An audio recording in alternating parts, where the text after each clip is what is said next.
biyya shi'aatum tolar bani ilmi himne jechuun nama akka timira si fuudhee misira geesseeti jedhu namni onnee bakka nama tokko jedhee oromoo yeroo qabatu aare kun arraa jamman nurati mambo kitaaba naqani ni barata haati ilmaan kana deeyse haati bondo kana deeyse yomta dolla isa asirraa qabate kun inshallah biyya nuti wal gabu onnee sai sadate di barnoota diinii waliin yuunivarsiitii aduu bulaane barnaa jaaka jette hojii yaa fageenya ilmaan kasiile jamman wayi wala ngi da waan jaaka jette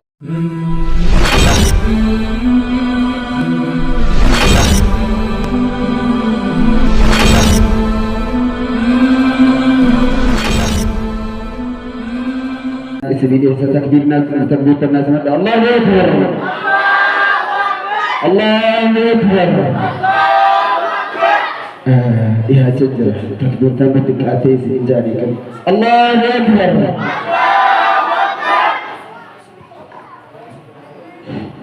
بسم الله والصلاة والسلام على رسول الله صلى الله عليه وسلم السلام عليكم ورحمة الله وبركاته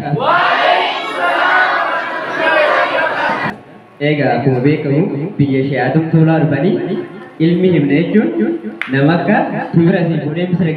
geesseeti jedhu kanaafuu inshallah ta'ala maashaallah akkanuma rabbi hin adeemsi akkanuma rabbi hin adeemsi jammaan nu walii maali gammachuu eega durii kana warri dhufee adeemee dubartoota jechuudha maashaallah dubartoonni irra hedduudha kan nama gammachiisa Doa anu orang namni onne da musamban na wadu yayi da gido armo yaro mabatu are ko arra rajman no radi mambo kidama nakani ni barata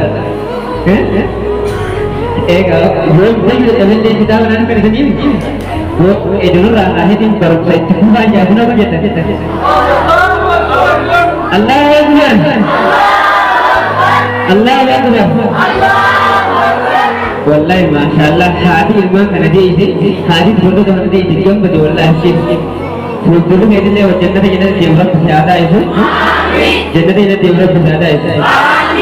अब तो भी गुजारा जना ilmu karena kan lali ilmu benci hati walau terjadi apa yang kau buat akan apa tempat onne dengan sembah nama juga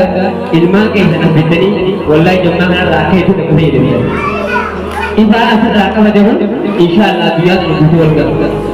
Fudra barnoota sai sedate di barnoota diinii waliin yuunivarsiitii aduu bulaane barnaa jaaka jette Allahu akbar ilmaan yuunivarsiitii yaa fageenya ilmaan kasiile jammaan wayi wala ngi da waan jaaka jette maali dubbu Allahu akbar Allahu akbar Doa ini तुम्हारी जरूरत जवाब पूरा जरावा रब्बी तहनावास आमीन रब्बी तहनावास आमीन बुat sendiri आमीन jalate hidup आमीन jalate hidup आमीन ego hidup sudah garap hidup आमीन terkebun betul mana dini hidup dia kita nak berada आमीन dini hidup dia kita nak berada miliki bakka berani reta siapa sebuli walau terap jadi siapa ega akan ejah itu bakal nama tadi apa ni jole dana selara hekap dari lena komunikasi itu dapat jawab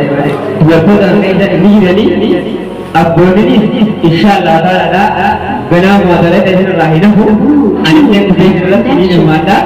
gerung apa aku kemudian gelgelan hadis mereka hadis dia usnya baca ya abang yang kero itu harus orang jangan jadi juli itu kalau ada ini sudah insyaallah ada ilmu rabbi dinyala ilmu rabbi dinyala Syekh Adam Tuwali jannah dari Rabb aku sih mulle nama Syekh Dewi wajib jannah dari Darul Qulada Ifani sa insyaallah taala hindam ne galma jira ege idille huno sayosa galma gaji tadi amal jeka jawatan farman hindama wabillahi taufiq assalamu alaikum warahmatullahi wabarakatuh Allahu akbar Allahu akbar